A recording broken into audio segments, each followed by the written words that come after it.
What's up guys, it's Fire Mario 149 and we're back looking at Hyrule's one and only Princess Zelda.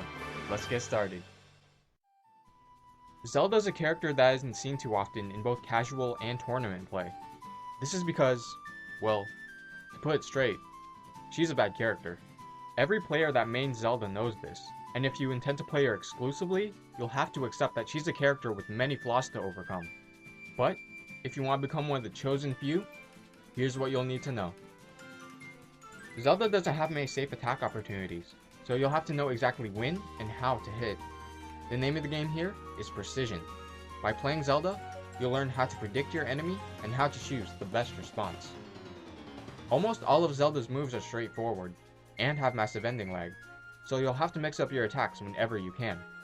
Her slow movement and few approaches mean you'll be on the defensive or counter-offensive most of the time. Din's Fire can pressure approaches, but if your opponent has any move that can outrange you, expect that to be heavily exploited. You'll be using your shield a lot too, so learning to power shield will be really important. Where Zelda is most effective is on the ground. This is where she has her best moves available to her. Zelda can't take much damage before she's in KO range, so you'll have to apply defensive pressure. Make them hesitate every time they try to attack. Careful use of forward tilt, forward smash, up smash, down tilt, down smash, and Neru's Love should all make your opponent think twice about hitting you. It's also worth mentioning that Neru's Love will always throw your opponent in front of you, so it's good for positioning. Two moves you should be using a lot are down tilt and down smash. Down tilt has the ability of locking down your opponent and possibly tripping them, letting you follow up into other moves like another down tilt. At higher percents, you can even follow into moves like up smash, making for a surprising KO. Although most of the time, you'll want to follow into down smash. Zelda's down smash is the fastest in the game, and it has some amazing horizontal knockback. If you feel overly pressured, this move is also a good way to get your opponent off your back. Zelda is less effective in the air, because it leaves her open to all kinds of blind spots. You should be avoiding air-to-air combat as much as possible. Every one of Zelda's aerials have to be landed perfectly, or they won't be effective at all. The only exception here is neutral air, which, if fast stalled, can sometimes lead into other moves.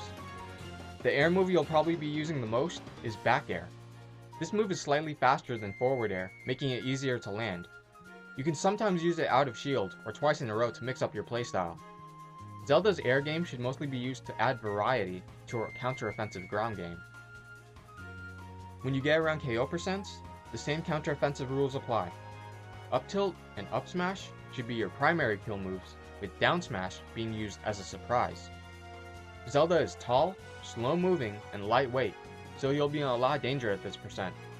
Your opponent will be looking for kills, so make sure you punish all those attempted KO moves. When recovering, Faori's wind will always travel a set distance, but you can also use Neru's Love to help you get back to stage. When you're in knockback momentum, jump, then quickly Neru's Love to give you a quick boost. This makes recovering easier.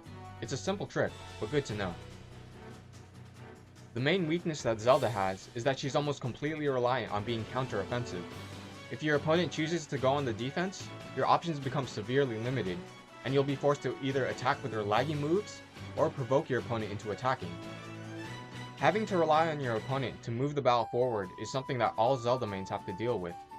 As your Zelda develops, you'll soon discover ways to manipulate your opponent into making mistakes, and that's when you can go in for the attack.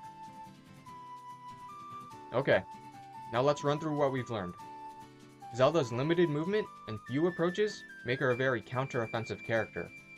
You'll be using mostly your ground moves with some air moves to deal damage and eventually KO. Timing and precision is everything, so you should be ready to fully utilize every chance you're given. Zelda's a very hard character to play, but if you feel like you're up for the challenge, then maybe you can be one of the chosen few. And that's all I got for now. You can check out my other videos if you want to learn more, or subscribe to this channel if you haven't yet. Next time, we're sticking with royalty and looking at the King of Dreamland, King Dedede. So until then guys, this is Fire, signing out.